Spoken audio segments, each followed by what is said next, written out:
Si tu veux, là, le Pinsgauer, le toit est développé. Qu'est-ce que ça veut dire le toit développé? Ça veut dire que le toit, le panneau sandwich, je t'avais déjà expliqué ce que c'est un panneau sandwich dans une précédente vidéo. Alors ce que je vais faire, c'est que je vais te mettre la playlist du Pinsgauer. Au moins tu pourras regarder les anciennes vidéos et comprendre un petit peu. Donc je t'avais dit qu'on faisait le toit en panneau sandwich. Donc là, le panneau sandwich, il est développé, complet. Mais il n'est pas fibré. Ce qui est intéressant pour toi là, c'est de voir comment on a procédé pour faire ce truc là.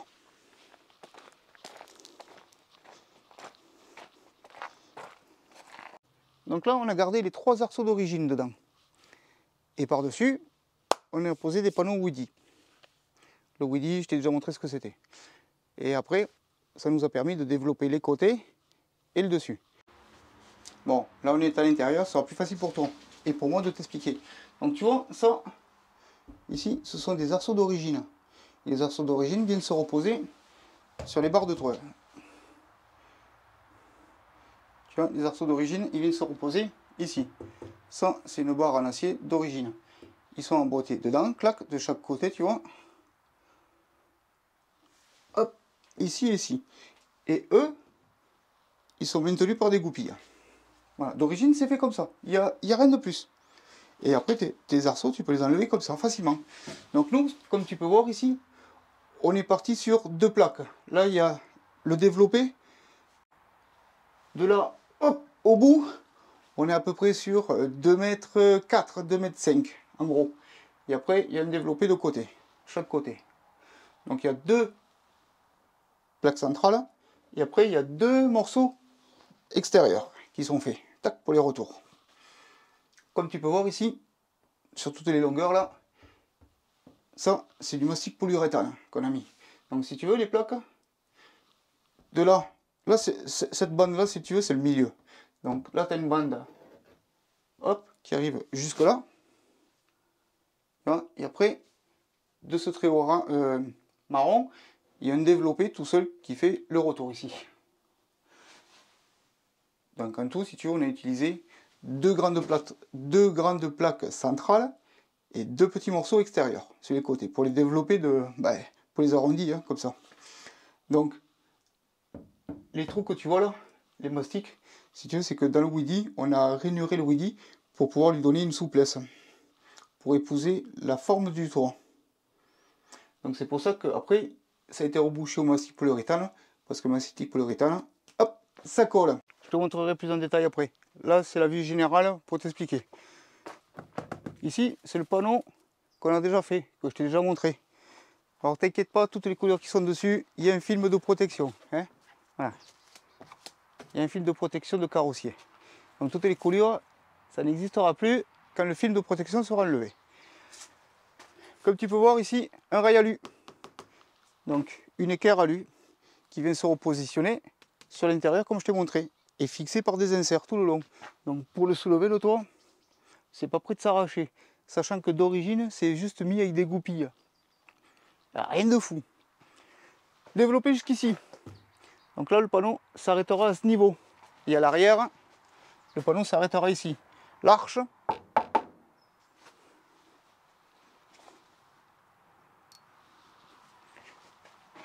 ça, c'est l'arche complète. L'arche, la fibre va venir le recouvrir jusqu'à la fin. Hein, jusqu'ici, là. Et s'arrêter là. Voilà. Tu vois là-bas, c'est l'arrêt du Pings. Et le devant, là, c'est l'arrêt du Pings. Là où tu vois le scotch, là, celui-ci de scotch, c'est là où la fibre va s'arrêter. Je t'expliquerai après pourquoi. Alors, comme tu peux voir, tu vois, ouais, il y a des coulures et tout, mais ça, je vais t'expliquer pourquoi. Donc, comme tu peux voir, le développé du toit. Oui, tout est aligné, nickel, tout, il n'y a pas un défaut.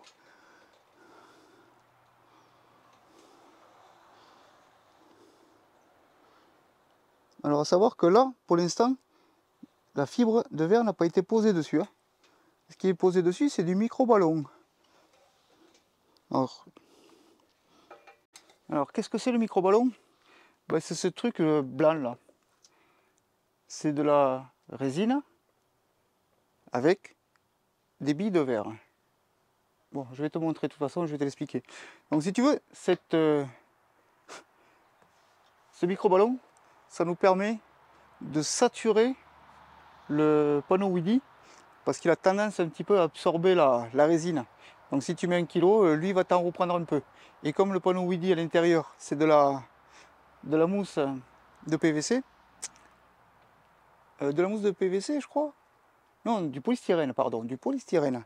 Donc si tu veux, la résine et le polystyrène, ça fait pas du tout bon ménage. La résine, elles font le polystyrène. Donc le panneau de 1 cm, on ne peut pas le faire fondre avec la résine. Donc du coup, pour éviter que le panneau gobe et aspire la résine, on le sature en micro-ballon. Et en même temps, tu vois, ça nous permet de le lisser complet, de faire un truc hyper lisse. Donc c'est pour ça que tu vois ici, là, il y a plein de coulures, machin. Mais tout ça, ça va être rattrapé à la ponceuse. Ah ouais, il y en a encore pour des heures, la ponceuse, à tout faire nickel. Mais tu vois, déjà, on a le panneau et la forme qui est déjà là. Ben oui, tu vois, il va falloir développer aussi le morceau de devant. Alors tu vois, ce morceau-là, l'arrière, il va venir s'arrêter ici au trait. Et celui de devant, il va partir de devant forcément, et il va venir s'arrêter au trait ici. Et tout ça sera joint par une bande d'alu. Bon, comme à l'origine. Alors, oui. Alors attends. Hop, pour que tu puisses entendre. Hop. Alors là, ce que je vais te montrer, le micro-ballon, ce sont des billes de verre. Tu peux pas les voir à l'œil. C'est un truc, c'est hyper fait, machin, c'est micrométrique, je sais pas quoi. Bon, bref. Ça permet, si tu veux, de faire comme un mastic pour les voitures et de faire une finition, de rattraper des défauts. Voilà, c'est pour travailler sur la fibre de verre. Donc ce sont des billes de verre. Pourquoi je mets le masque? Parce que ça, c'est hyper volatile. Il faut pas le respirer. Parce que sinon, tu te remplis les poumons avec cette merde et tu as des problèmes. Tout ce qui est fibre de verre, tout ce travail-là, il faut vraiment avoir du matériel de protection. Tu ne peux pas faire ça n'importe comment. Donc là, si tu veux, on est en extérieur. Je pourrais l'ouvrir, ne pas respirer pendant 2-3 secondes et te montrer ce que c'est. Voilà. Mais pour te faire comprendre, je mets le masque.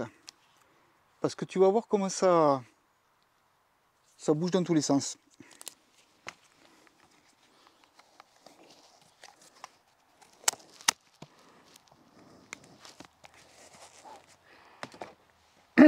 Alors, quand tu l'ouvres le micro-ballon, le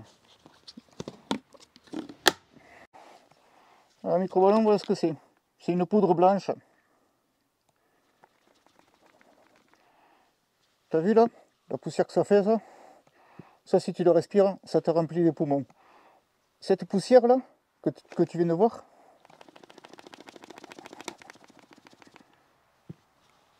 tu vois la poussière que ça fait là? Cette poussière qui vole là, c'est des billes de verre. Faut pas les respirer. Tu vois, c'est une poudre. Et c'est super léger comme truc. C'est un truc de fou, c'est super léger. C'est super léger comme truc.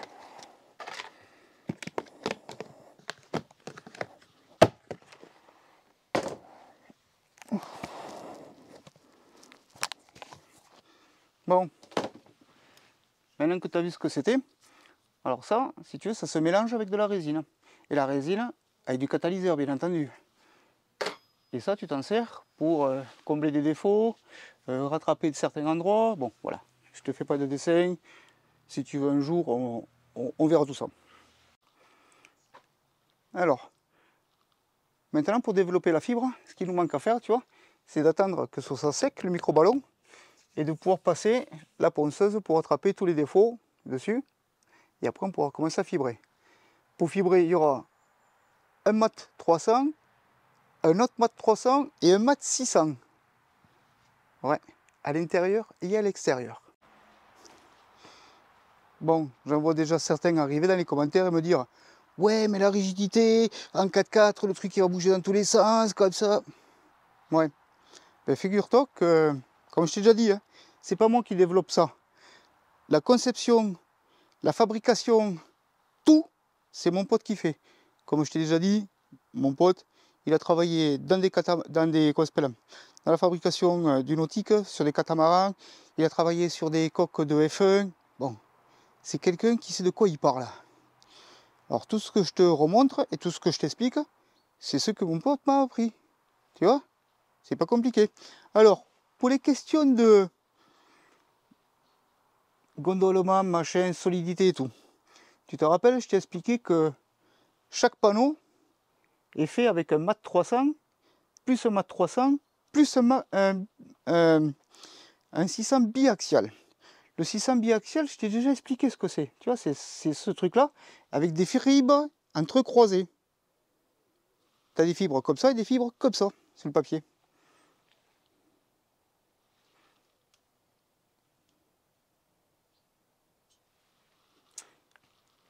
C'est le panneau ici. Le biaxial 45 degrés. Ben oui, parce qu'il existe plusieurs biaxiales. Il y a même du quadriaxial. Alors ça, je vais t'expliquer, bouge pas. Donc tu vois, celui-là, c'est du biaxial 45 degrés. C'est pour ça que les fibres sont posées comme ça, en axe. Donc tu vois, l'axe des fibres, qui est posé en croix comme ça, sur ce panneau, on les a posés dans ce sens. Donc tu vois le biaxial là, hop, il est posé dans ce sens, comme ça. Sur le panneau droite et sur le panneau gauche. Pour le toit, on va avoir du biaxial posé dans ce sens, c'est-à-dire comme ça, tu vois, comme ça. Donc ça fait qu'on va avoir la résistance dans ce sens. Donc, tu as vu, on aura ça sur le dessus du toit, le biaxial dans ce sens. Et après, à l'intérieur, on va poser le biaxial dans ce sens. Ah oui, pour une question de rigidité. Donc le dessus, on aura une résistance comme ça, et à l'intérieur, on aura une résistance dans ce sens. Voilà à quoi il sert le biaxial 600 en 45 degrés pour la résistance. Oui, parce que tout ça, c'est pas moi qui le calcule, hein. Je te rassure. J'aurais été incapable de t'expliquer si mon pote n'était pas là pour fabriquer ça avec moi. Ouais. J'espère qu'on pourra le voir dans une vidéo, mon pote, pour qu'il vous explique un petit peu tout ça. Bon, bref. Allez, tiens, hop, j'ai posé mes fesses 2 secondes. Et on va parler d'un truc que je sais qui vous intéresse. Combien ça coûte de développer ça? Alors, en termes de temps, déjà, tu as vu, pour faire les 2 panneaux de chaque côté, plus le développé du toit, sans avoir fibré le toit, il manque encore celui de devant complet, on est à plus d'1 mois. Et on travaille du lundi au vendredi. Et avant de commencer du lundi au vendredi, on avait fait 2-3 week-ends comme ça de 2 jours. Donc on est à un peu plus de 5 semaines pour juste faire ça. À 2. Bon, moi j'y connais rien, mais je donne quand même des coups de main. Donc forcément, ça aide et ça avance. Au lieu d'être tout seul. Donc à 2, en travaillant en gros entre 5 et 6 heures par jour de travail, on est à 1 mois et demi, 1 mois et 1 semaine de travail. Donc là, il reste encore 1 semaine complète, donc la semaine prochaine, parce que là, on est dimanche 24, le jour où la vidéo va sortir. Ouais, je suis un petit peu en flux tendu en ce moment pour les vidéos. Comprends que ça prend du temps, les vidéos ça prend du temps, je ne suis pas sur tous les ponts. Priorité à lui. Mais il faut que tu puisses suivre quand même. Donc on est dimanche 24. Donc la semaine prochaine, du lundi au vendredi, on va fibrer lui et développer et fibrer le dessus de l'avant. Donc il sera terminé en extérieur.